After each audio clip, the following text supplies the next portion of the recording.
प्रिय छात्रों, आज हम जानेंगे फ्लोएम के बाएं के हाथ का नियम। क्या जानेंगे? फ्लोएम के बाएं का हाथ का नियम। तो यहाँ पे देखिए डिफिनीशन लिखे हैं फ्लोएम के बाएं हाथ का नियम। यदि हम अपने बाएं हाथ के अंगूठा तथा उसके पास वाली दोनों अंगुली को इस प्रकार फैलाए कि तीनों परस्पर लंबवत हो।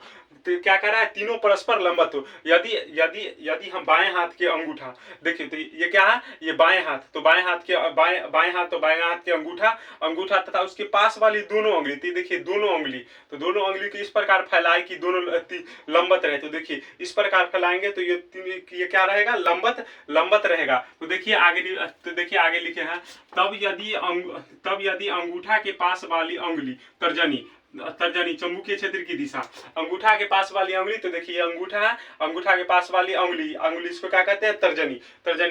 ये क्या कहते हैं? तर्जनी। तो ये क्या कहा जाएगा? चुंबकीय क्षेत्र की दिशा। तर्जनी क्या दर्शाता है? चुंबकीय क्षेत्र की दिशा तथा दूसरी उंगली मध्यमा विद्युत धारा की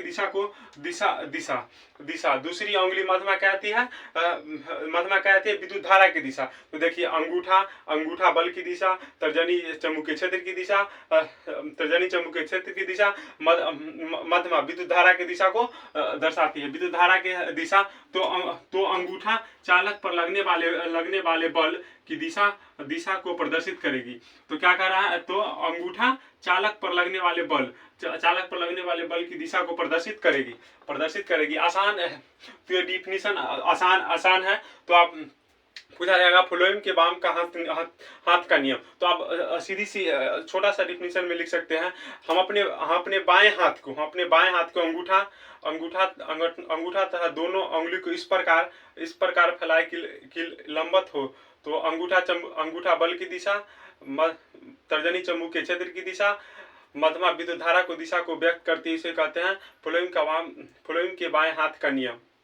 तो ये डिफिनीशन आप नोट कर लीजिए। ये पूछा जाता है बोर्ड एग्जाम में 2 नंबर में, फ्लोएम के बाएं हाथ का नियम। तो आप इसे नोट कर लीजिए।